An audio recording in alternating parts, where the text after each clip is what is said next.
What's up, everyone? This is your host, Ghost, coming to you live with another wonderful video. How is everyone doing today? Sorry I've been gone for so long. Yeah, had some personal stuff I was going through and having to deal with. Plus, I had some work things I was dealing with as well. Um, yeah, so that's basically what happened. I had shit I had to do, and it took a bit for me to kind of get it all settled. And after it was all done, I kind of just needed a week of relaxation. So that's what I pretty much did. Um, my schedule may be changing a bit. I may be getting promotion at my job, which would be awesome. Because more, more, um, more. Uh, Promotion normally means more money, less problems, or more problems, I guess. Um, so my schedule may be changing. I may end up start having a very hectic schedule for a year or so. So I may continue to stream. I may drop off of streaming, um, and come back later once it stabilizes. I may stream like here and there, so it may not be as often. I don't know. Have yet to figure that all out, but oh, just be warned is all. Um, Man, I'm tired as hell. Exhausted. Um, yeah. Anyways, so that's what's going on. Um, how's everyone been? Been good myself for the most part. Um, so what are we going to talk about? Well, we're going to talk about Trump being endorsed by both Tulsi Gabbard and RFK. RFK has dropped out of the race. If you guys don't remember, RFK was the independent uh, candidate. I guess is what you'll call him, the independent candidate. Oh.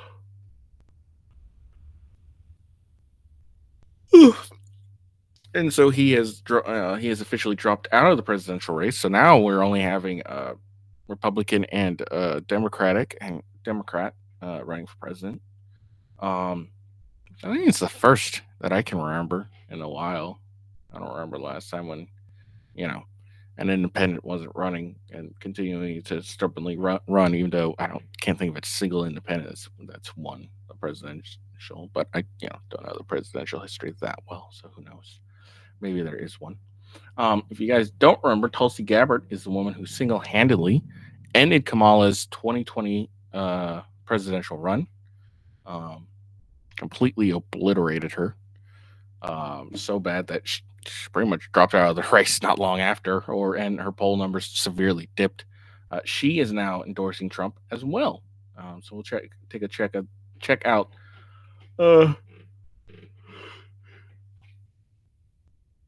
those two candidates and their endorsement of Trump. Um, don't get this, don't get it twisted. They didn't do this out of the goodness of their heart. They definitely have been offered probably positions in Trump's administration. Where I have no idea. But yeah, you'll definitely see uh, Tulsi Gabbard and RFK's name in somewhere in the cabinet, or not the cabinet, but in Trump's administration. Where that'll be, who knows? I don't fucking know. And then apparently, we'll check out this footage. But Trump has announced the creation of a presidential commission of assassination, which will be led by RFK. Um, so I don't know. I guess it's gonna be I don't know. We'll see what it says. And then let's see. I kind of messed up the order because it says the Tate Brothers, but we're not gonna do the Tate Brothers before this. But we're gonna check out a bunch of ads and endorsed by Trump, and then Kamala Harris looking dumb. But yeah, we'll see a couple ads that make her look dumb. One where she's basically debating herself, which is hilarious. And then another, I don't know what it is, but it's a Trump ad. So that it might not have anything to do with Kamala, but I might watch that ad. And then we'll watch a few clips of her being made a fool of. And last but simply not least, we'll check out the Tate brothers and their statement after being arrested last week. They were arrested again for those who don't know. Around let's see, I think it was around August 21st. They were arrested. And yeah, we'll get into that because it's very interesting. Because it's very telling about it, I guess. But anyways, let's move on.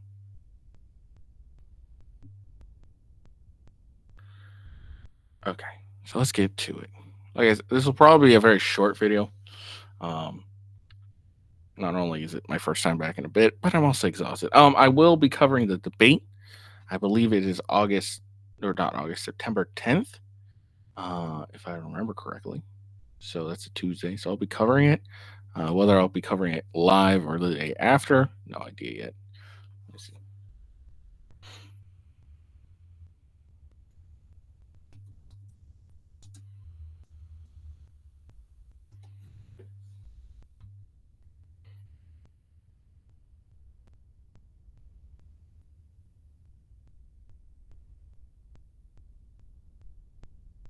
Yeah, September 10th at 9 p.m. ET.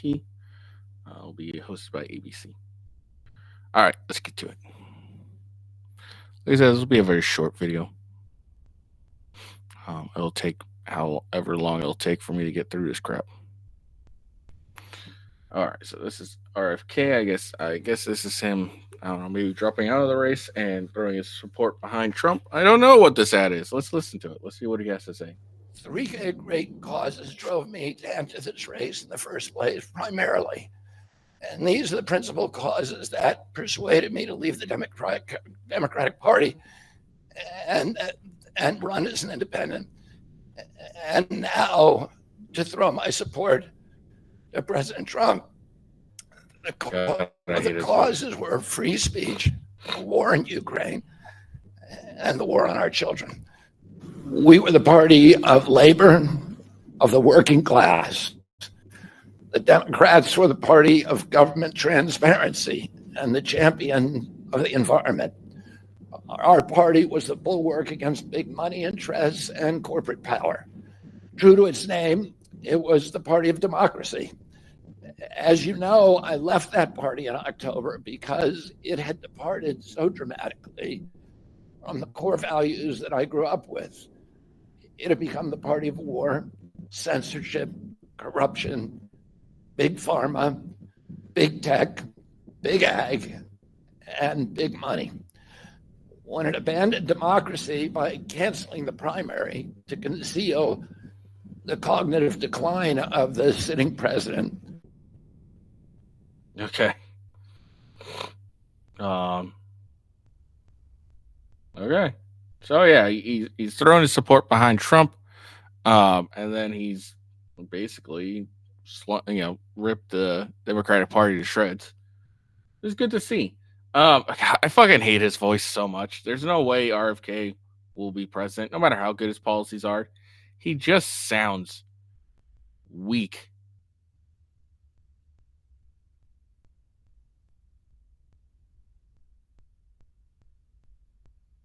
He just and I know it's not his fault. Okay. But it's his voice annoys the absolute shit out of me.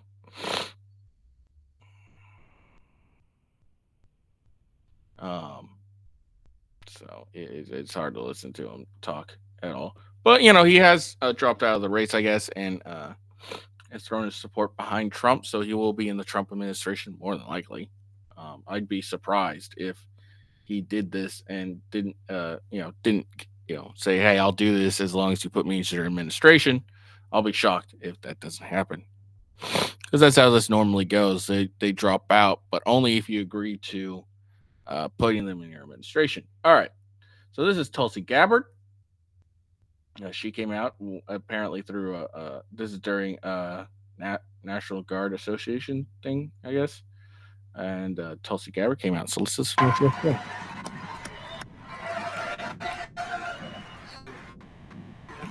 Thank you. Have a good time. Thank you, Mr. President. Aloha. I know we got Hawaii in the house here. There we go. It is a privilege to be here with all of you, my brothers and sisters in uniform, especially on this day of all days. I had the privilege of joining President Trump this morning at Arlington Cemetery, where he joined two Gold Star families and loved ones of Staff Sergeant Hoover and Sergeant G, both of whom were two of the 13 killed in the Abbey Gate attack 3 years ago today in Kabul.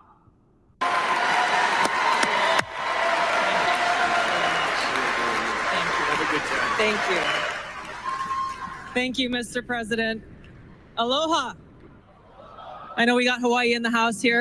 All right, let's see if I can get a longer of her speech. I don't mind listening, whatever. I don't really care about Tulsi Gabbard, but I can at least listen to what the fuck she has to say.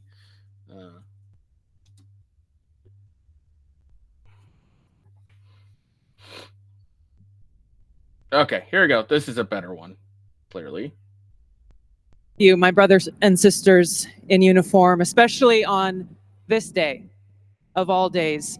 I had the privilege of joining President Trump this morning at Arlington Cemetery, where he joined two Gold Star families and loved ones of Staff Sergeant Hoover and Sergeant G, both of whom were two of the 13 killed in the Abbey Gate attack 3 years ago today in Kabul. And I can tell you, as we were there, as he laid a wreath at the tomb of the unknown soldier. Yeah, if you guys don't know, obviously there was the pullout of Afghanistan and all that stuff, and Trump was asked to, not Biden, not Kamala, but Trump was asked by the families to go and put the wreath on. I think we'll maybe check that out here in a second, but yeah, that's talking about, obviously. Joining these Marines' loved ones, I felt the sorrow that he shared with them in their loss. I felt and saw his sincere appreciation for these servicemen and women who paid the ultimate price and their loved ones who continue to grieve to this day. This is personal for me, as I know it is for so many of you here. This is real. It's not just words. I first deployed to Iraq in 2005 with the Hawaii Army National Guard as a member of Charlie Med.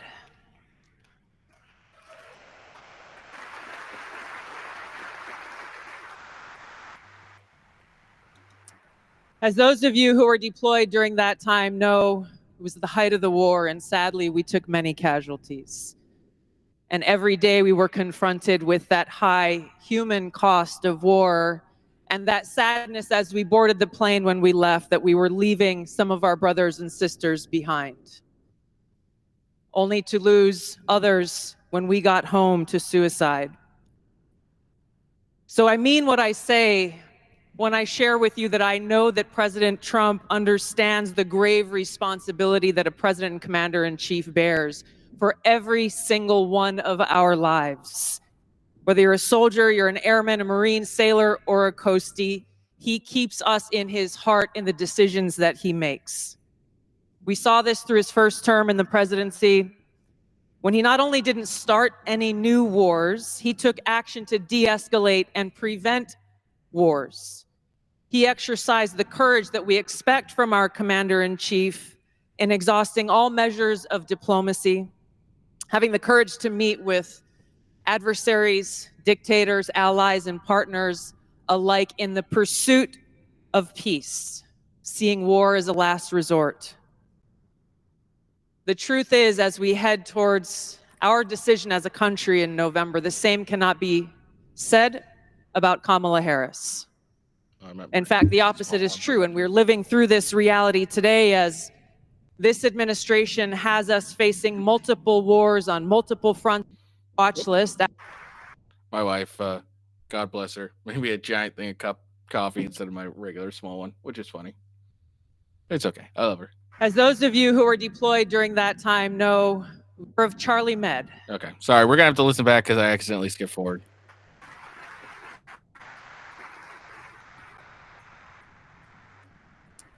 As those of you who were deployed during that time know, it was the height of the war, and sadly, we took many casualties. And every day we were confronted with that high human cost of war and that sadness as we boarded the plane when we left that we were leaving some of our brothers and sisters behind, only to lose others when we got home to suicide.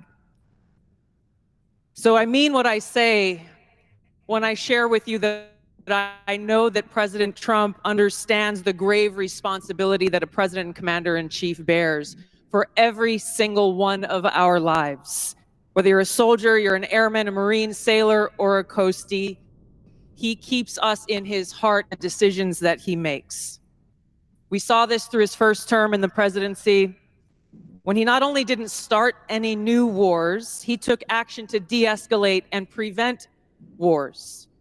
He exercised the courage that we expect from our commander-in-chief in exhausting all measures of diplomacy, having the courage to meet with adversaries, dictators, allies, and partners alike in the pursuit of peace, seeing war as a last resort. The truth is, as we head towards our decision as a country in November, the same cannot be said about Kamala Harris. In fact, the opposite is true, and we're living through this reality today as this administration has us facing multiple wars on multiple fronts and regions around the world, and closer to the brink of nuclear war than we ever have been before. This is one of the main reasons why I'm committed to doing all that I can to send President Trump back to the White House where he can once again serve us as our commander-in-chief.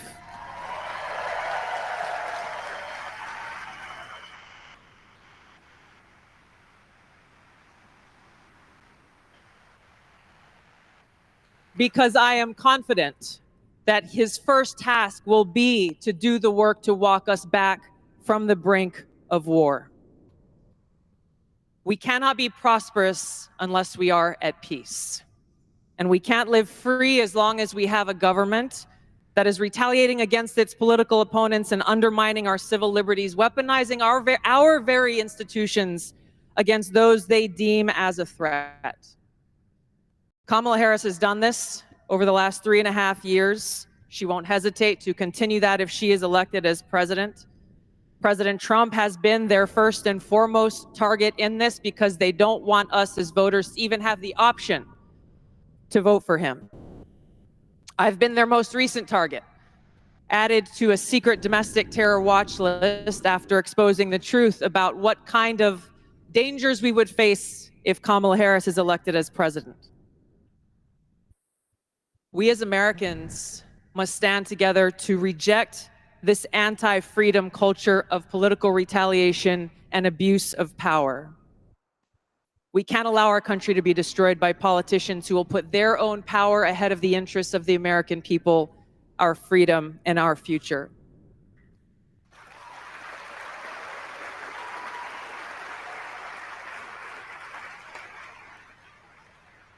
I am proud to stand here before you today, whether you're a Democrat, a Republican, or an independent. If you love our country, as I do, if you cherish peace and freedom as we do, I invite you to join me in doing all that we can to save our country and elect President Donald J. Trump and send him back to the White House to do the tough work of saving our country and serving the people. Thank you very much. Thank you very much, Mr. President.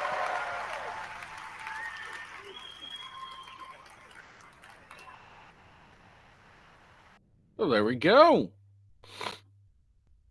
I think what she said was great, beautiful, wonderful, beautiful. The best speech ever. Let's see. Is there anything else? No.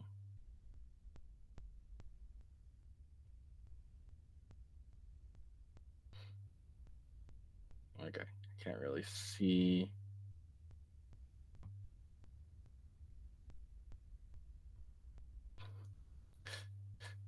So shall we? Let's country listen to this. today. Let's check this out. I want to bring the conversation. So this is her. This is Tulsi Gabbard causing Kamala Harris to drop out of the race in 2020.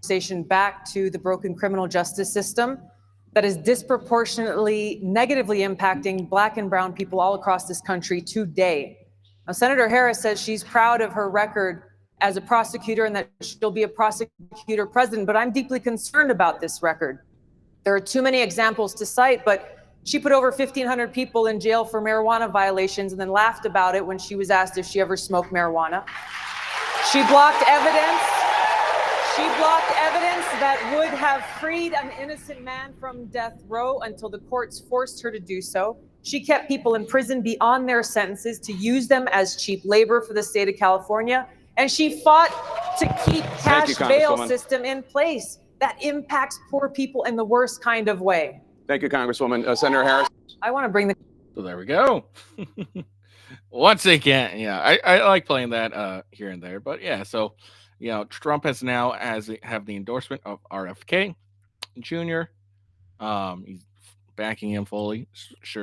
Pretty sure he's going to get a spot as an admin, obviously. And then let's see. And then now we got Tulsi Gabbard, the woman who ended Kamala's career or her 2020 run.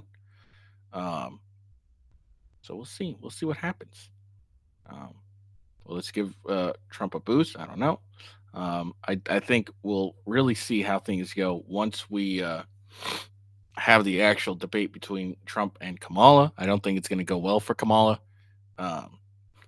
She apparently hasn't done any sit-down interviews this entire time. And it's kind of funny. She's an idiot. And we'll see. I don't remember the rules. I think they've just done a bunch of rules and put in place. So we'll just check that out. Let's see. We're not gonna look at this deep state commission thing. I don't really care. All right, let's check out some. Like I said, I'm really tired, and it's gonna be a short show. So let's listen. This is a hilarious ad by Trump of Kamala debating herself. Day prices are too high. Food, rent, gas, back to school clothes. That is called Bidenomics. A loaf of bread cost 50% more today. Ground beef is up almost 50%. There's not much left at the end of the month. Bidenomics is working. The price of housing has gone up. It feels so hard to just be able to get ahead. And we are very proud of Bidenomics. Everyday prices. I love it. That's funny. Oh, that's funny. Everything's terrible. Bidenomics. Short, sweet, to the point. All right, moving on. This is Kamala, who's saying that she's going to, she wants to, this was back in 2020. So listen to her what she has to say. For every 1% differential between what they are paying men and women for equal work, there will be a fine of 1% of their previous year's profits. That'll get their attention. That'll get their attention. For every 1%. So let's see. So apparently she says this. She's like, oh, I'll fine everyone, employers for 1% for equal work, blah, blah, blah. So you're not going to find any employers because it's bullshit that, equal work equals unequal pay. Okay. Men and women just don't do equal work. Men do more work. That's why they get paid more. But apparently her Senate office has had a massive pay gap in 2020. That's funny. But, this woman's just a clown. That's all she is. I don't know why people are even wanting to vote for her. She's a clown. That's all she is. All right. Now, apparently she's Kamala gets caught flat-footed when a reporter asks her about Trump's policies. Let's see what happens. Axios this week reported that President Trump, if he gets a second term, will sort of dial back, for lack of a better term, DEI programs that the Biden administration has put in forth. I obviously know you disagree with that. I obviously believe that you don't want him to get a second term. That said, if that does happen, what do you think that would do to race relations in this country? Well, let me say we're going to win, so it's not going to happen. But I think that, listen, today is actually this week. On a different front, Axios this week reported that President Trump, if he gets a second term, will sort of dial back, for lack of a better term, DEI programs that the Biden administration has put in forth. Okay, so if you guys don't know, DEI programs are basically, if you black, you get the job. If you colored, you get the job. That's all it really is. Like that's all it is. It's like, all right, your color, you got some melanin in your skin, or you're minority. Well, then we're gonna give you the job just based on that. It's very racist, actually, in my opinion. I obviously know you did. Not actually, in my opinion, actually fact. Like, if you're just giving someone a job, just even if it's positive, okay, just because it's positive racism, it doesn't make it any less racism. Disagree with that. I obviously believe that you don't want him to get a second term. That said, if that does happen, what do you think that would do to race relations in this country? Well, honestly, I think it would improve race relations, because then people wouldn't have that immediate biases. Is the only reason you have this job is because of your skin color. I think that would improve race relations. Like, if you get someone in there, you're like, oh, okay, you're here because you deserve to be here, because you earned your spot here. Not, oh, DEI. You're here because you checked the box. I think it would very improve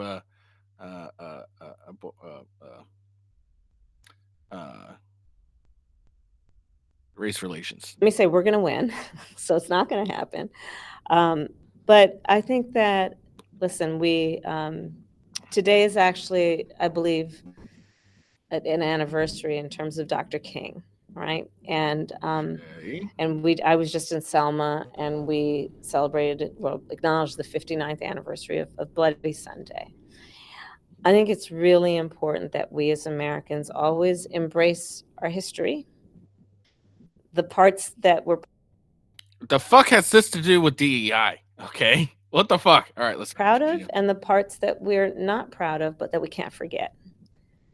And we should all agree that we should teach history. We should learn history if we're to ever have an accurate idea of where we want to go and where we don't want to go in the future. And that means also acknowledging the importance of diversity. It means acknowledging the importance of the fact that everyone should have equal opportunity to compete and equity.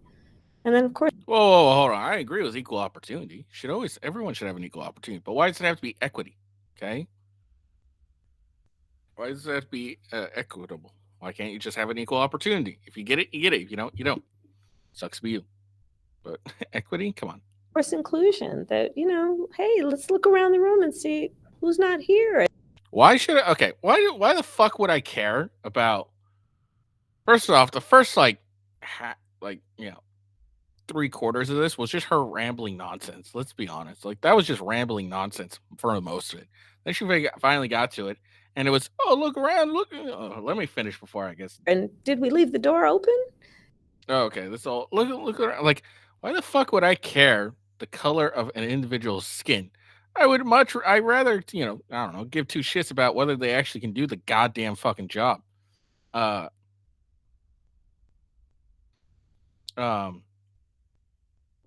why the fuck do I care the color of their skin? Like, what?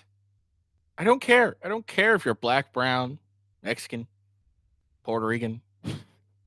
I don't care. Can you do the job? And I think that's what we should care more about, is whether they can do the job effectively and well, instead of, are they dark enough?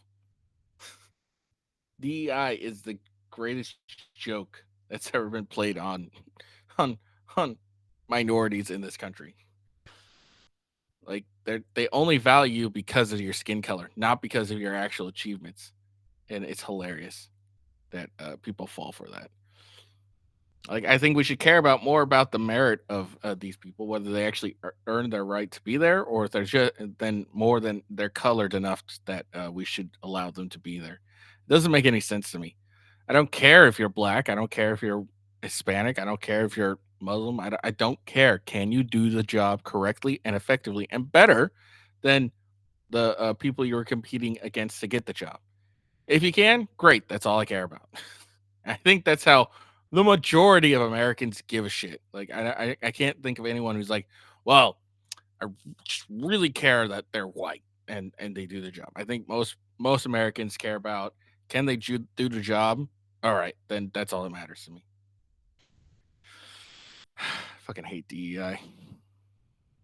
But if you take a look at that ad, one thing that I found striking is if you look, and I think we have the images here, there are at least 3 points in that ad that show the border wall, Donald Trump's border wall. Is it now the position of the Democrats that they favor the border wall? But if you take a look at that ad, and one thing that I found striking is if you look, and I think we have the images. So ABC is pointing out her hypocrisy. Yes, Democrats do support the border wall now that it's advantageous for them to support it. Now that people are like, hey, we really don't like the fact that we got a lot of illegal immigrants. Now they're all for the border wall. Well, before, no, not so much. All right, let's check out this next ad for Donald Trump. Now we're done with the Kamala stuff.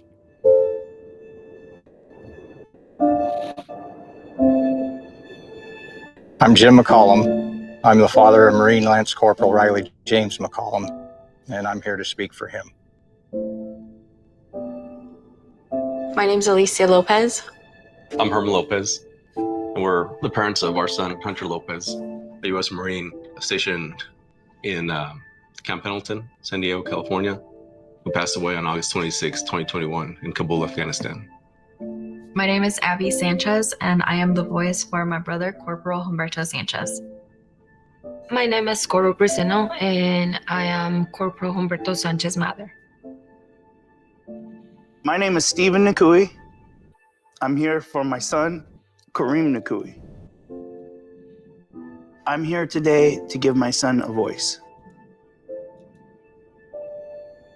My name is Cheryl Jules.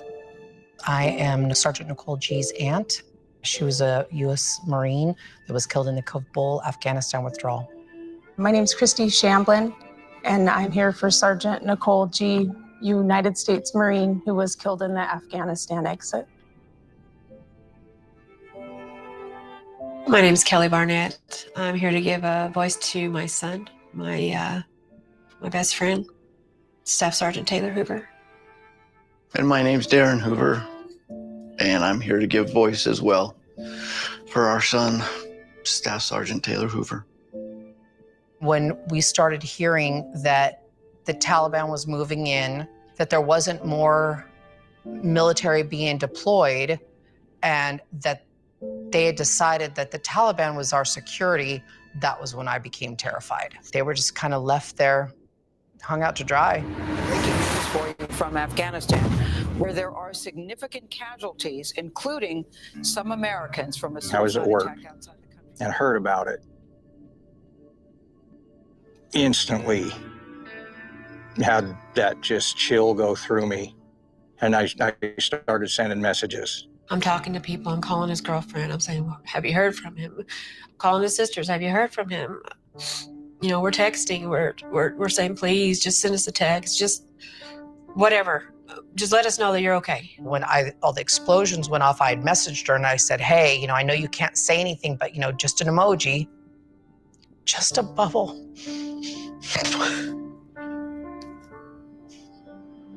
And then 3:30 in the morning that night, I got the knock on the door. There's no other reason 2 Marines are standing on your door. Right away, they told you, we have news about your son, and he just passed away. I just start screaming. I throw myself on the floor.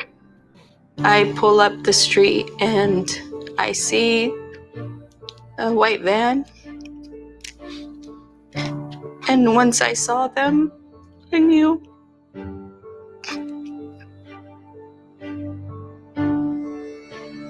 It's surreal. Seeing all those flag-draped coffins in the back of a C-17 is something you'll never forget. And it really drives home that, these young men and women gave the ultimate sacrifice. They had all the families within this large room. The president showed up, and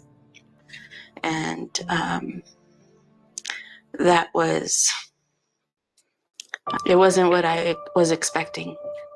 You know, this guy's sitting across from me on that tarmac, and he keeps looking at his watch. Biden did not want to be there. I don't know what he wanted to do, but he did not want to be there. He looked at his watch multiple times. I saw it 3 times. He didn't say anything about Riley. And to this day, he has yet to say those 13 kids' names. And that makes me so upset because those kids were serving their country. Those kids, they were giving their life for this country. And I always said they were thinking that their commander-in-chief was gonna have their back because they were fighting for this country, and that didn't happen. The administration, the White House, our president has never once mentioned their names, not one of them. Honestly, I don't feel like Joe Biden cared. He just had no empathy for us at all. I do think incompetence played a huge factor in what happened. Bad decision, bad leadership, and it all starts at the top. Joe Biden should not be leading this country. There was no point in making that hard deadline August 31st. It was 100% a political stunt. He let my son down. He let the 13 down. He let the 45 wounded down. He let those 174 civilians down. He let our country down. And then what it hurts the most is that they could be here.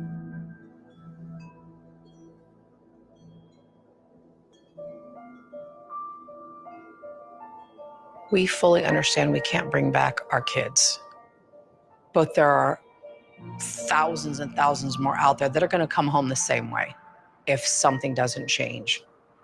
We're the United States of America. We can do better by our men and women that are risking their lives for this country. We can do better for them than that.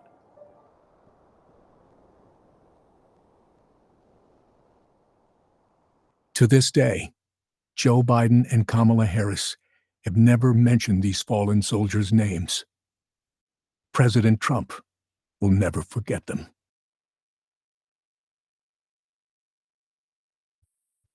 God damn. Now, if that's not a powerful ad, I don't know what the fuck what is. Damn. Yeah, I don't really know what to say, honestly. I thought I'd just let her play. And god damn, that's a good ad. That's a good ad.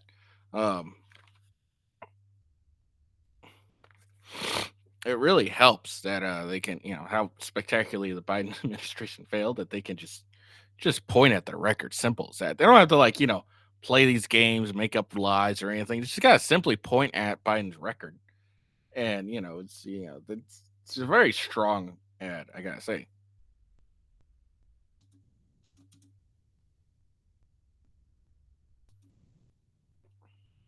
I mean, these are individuals who lost family members because Biden was, they're absolutely right. It was a political stunt to do that pullout so quickly and so harshly. I really, there's nothing else you could really say about that, honestly. It's very crazy. But that ad really should just end up smoking the campaign itself I guess for Kamala now, but I think they mentioned at the end. I think they should have had her say, hey, Kamala, was part of this as well. They deserve to, or she doesn't deserve to be, she doesn't deserve to be running it because she'll just do a bad job. I think this would be a lot stronger if Biden was still in the running. Does it still work for Kamala? Absolutely. But, just gonna say, it doesn't work as well. It doesn't work as well, but it does better.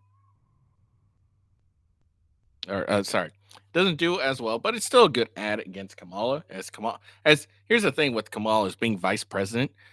Even though largely vice presidency is really more of a a ceremonial role. Really, they don't really do fuck all. Um, they just end up um they don't really do much. I mean, the vice president sits there really in case the president croaks. So if so anything that's attributed to the Biden administration, the presidency of Biden is attributed. But even though all that's true, the Biden administration, everything done in the Biden administration is automatically ended up transferring to Kamala.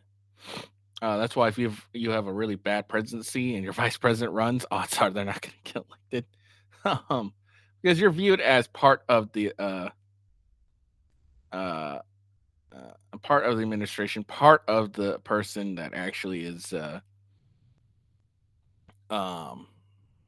helping running things, even though you don't really. So, but that pullout, even though it was probably largely a Biden decision, and Biden was the one who did all that.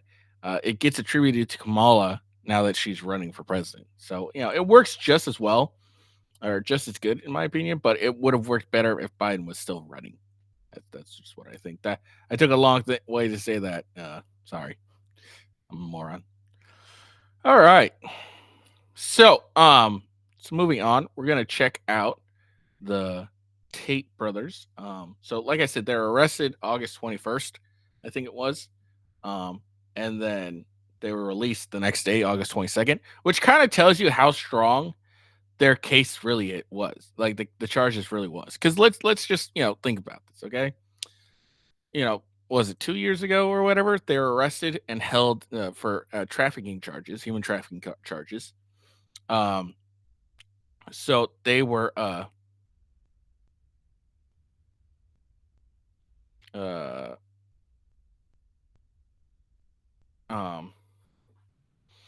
and they were held for, what was it, 60, 90 days, half a year? I can't remember how long, but they were held for an extended amount of time, okay, on human trafficking charges.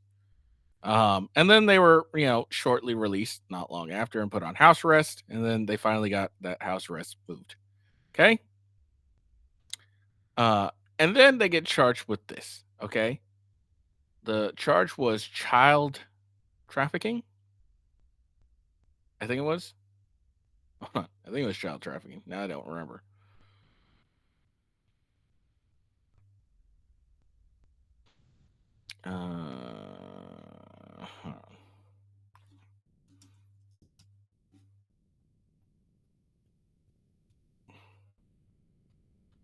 Let me just see. I think it was child trafficking. Now I'm like, oh shit, what was it? Let's see.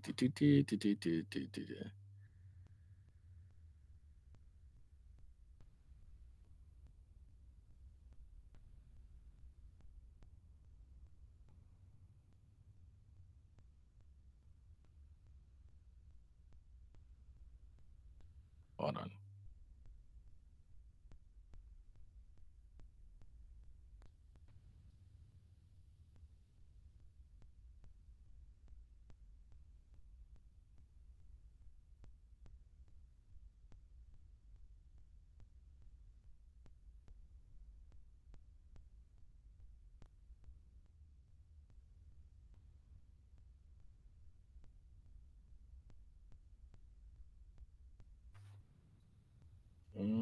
Let's see.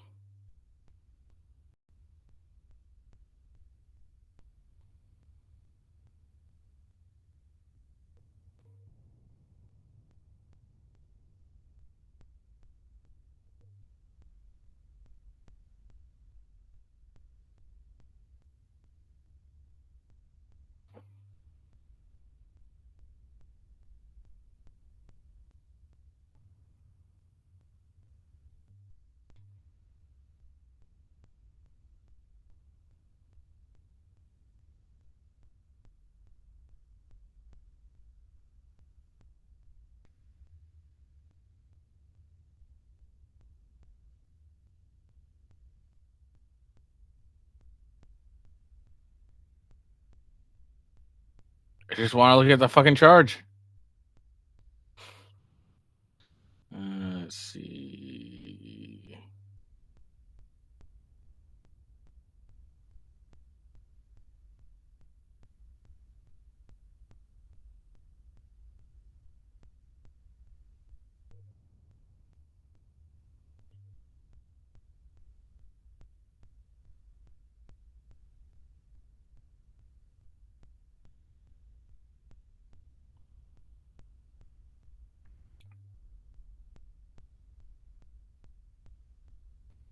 God damn it. Sorry, I'm just looking. I just don't remember the actual charge. So I don't want to say it was. I know it was child something. I just don't remember exactly what it was. Okay.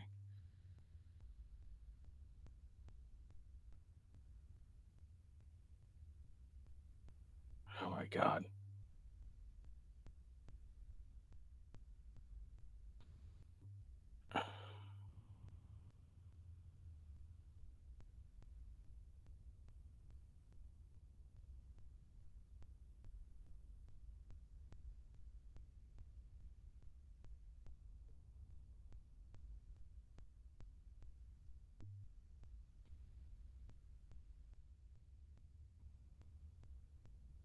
Dude, what the fuck? I can't fucking find it. I think it was child trap. It was something with children. Okay.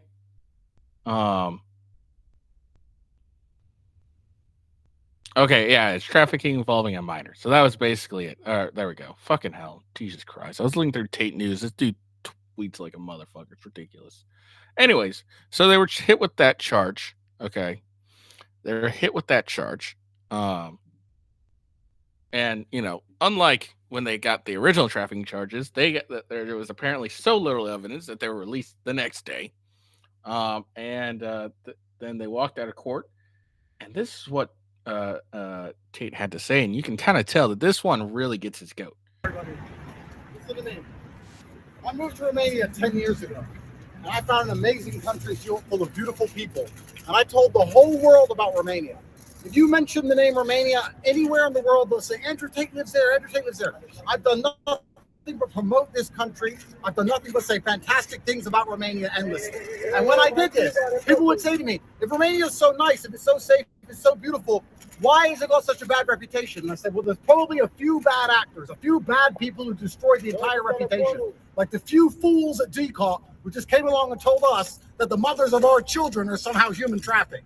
I've been nice. I've been patient. I've played the game. I've respected the judiciary. I've gone to every appointment on time. But they bust in my house again.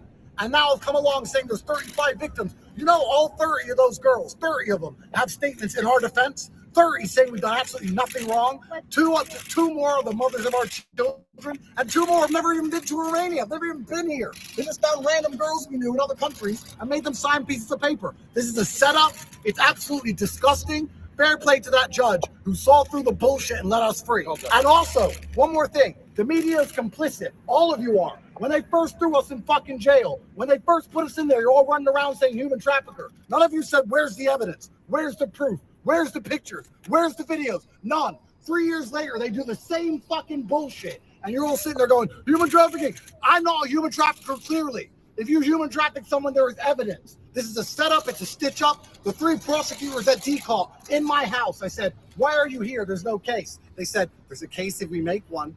This is a fucking setup. All of it is. And listen, quiet. I'm not talking to you, sir. Be quiet. Be quiet. This is a setup. It is done on purpose, and it is designed to come up with the most heinous possible crimes to slander our name. And every single Romanian citizen should be disgusted that they are spending millions of euros, wasting their time trying to put innocent men in jail instead of fixing the roads, fixing the hospitals, fixing this country. You have a beautiful country full of beautiful people, and 3 idiots at DCOT have fucked everything. As for money laundering, sure, I'll approach that. Money laundering, no problem. Supposedly, we're money launderers because we buy luxury goods and we try and hide that we buy luxury goods for other people and hide our money. If you buy your girlfriend a handbag in Romania, they charge you with fucking money laundering. This is disgusting. Disgusting. We have children. This is disgusting. Thank you. So you can see that, all the other ones, he's like, whatever, but this one really got his goat. And I understand why. If you have children and, you care about your children and stuff like that, it really gets your goat. They try to say that you're doing something to children, and you're not. So you can tell this one really irritated Tate. As you can tell, he was really fucking pissed off. And it was good to see that he's so he really showed his anger. He's like, this is bullshit. I'm getting prosecuted for whatever. I'm having these bullshit charges against me, and it's nothing, like, for no reason. I don't understand. Whatever. And Tate was angry. He was really pissed off, and it's good to see. Good for him for being pissed off about this. This is bullshit. So, whatever. And, like I said, you can tell the charges weren't that strong because they didn't spend a day in jail, but they spent 6 months on human trafficking charges. And that case still hasn't gone to trial. So it's very interesting.